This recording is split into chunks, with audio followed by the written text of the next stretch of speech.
Digital platform पर मैं हूं आपके साथ अंशिका पाठक। केंद्र सरकार के कर्मचारियों और पेंशन भोगियों के बीच इन दिनों दो मुद्दों की चर्चा तेज है। पहला मुद्दा 8वें वेतन आयोग की सिफारिशों का है और दूसरा बड़ा मुद्दा जुलाई से दिसंबर छमाही के महंगाई भत्ते यानी डीए का है। वैसे तो 8वें वेतन आयोग की सिफारिशें अगले साल की पहली छमाही में सरकार को दी जाएंगी, लेकिन जुलाई से दिसंबर छमाही के डीए का ऐलान जल्दी होने वाला है। पिछली छमाही के पैटर्न को देखने के बाद अनुमान यह लगाया जा रहा है कि सरकार इस बार केंद्रीय कर्मचारियों को 4 या 5 महीने का एरियर दे सकती है।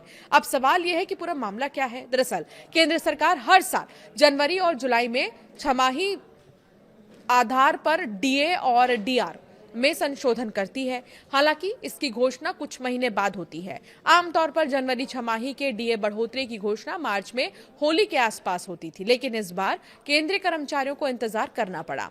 अब ये भी आपको बताते हैं कि सेबी की मंजूरी से पहले चर्चा में आया है आईपीओ।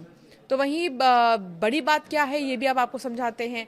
केंद्रीय कर्मचारियों के डीए का ऐलान अप्रैल के महीने में 15 दिन से ज्यादा बीत जाने के बाद हुआ है। इसी को देखते हुए अब ये आशंका है कि जुलाई छमाही के लिए सरकार अक्टूबर के आखिरी या नवंबर तक डीए बढ़ोतरी का ऐलान कर सकती है। अगर ऐसा होता है तो कर्मचारियों को जुलाई, अगस्त, सितंबर, अक्टूबर, नवंबर यानी करीब 5 महीने का एरियर एक साथ मिल सकता है। हालांकि इसके बारे में अब तक आधिकारिक तौर पर किसी तरह के संकेत नहीं दिए गए हैं। अब कितना बढ़ सकता है डीए? तो डीए की गणना all India consumer price index के आधार पर की जाती है। जून के आंकड़ों का अभी इंतजार है, लेकिन मार्च 2026 के डेटा में इंडेक्स 149.1, अप्रैल लगभग 149 है। तो वहीं 1 अप्रैल 2026 में 149.9 और मई 2026 में 150.8 था।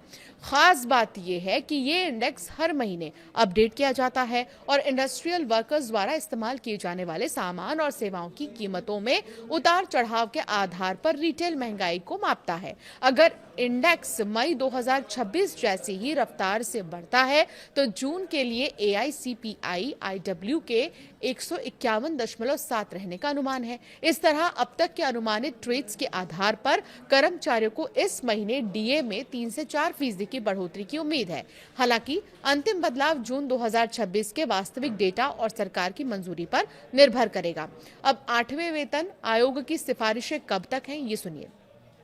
केंद्रीय कर्मचारियों को 8वें वेतन आयोग की सिफारिशों का भी इंतजार है। ऐसा माना जा रहा है कि वेतन आयोग साल 2027 की पहली छमाही तक अपनी सिफारिशें सरकार को सौंप देगा। ये सिफारिशें जनवरी 2026 से लागू होने की उम्मीद की जा रही है।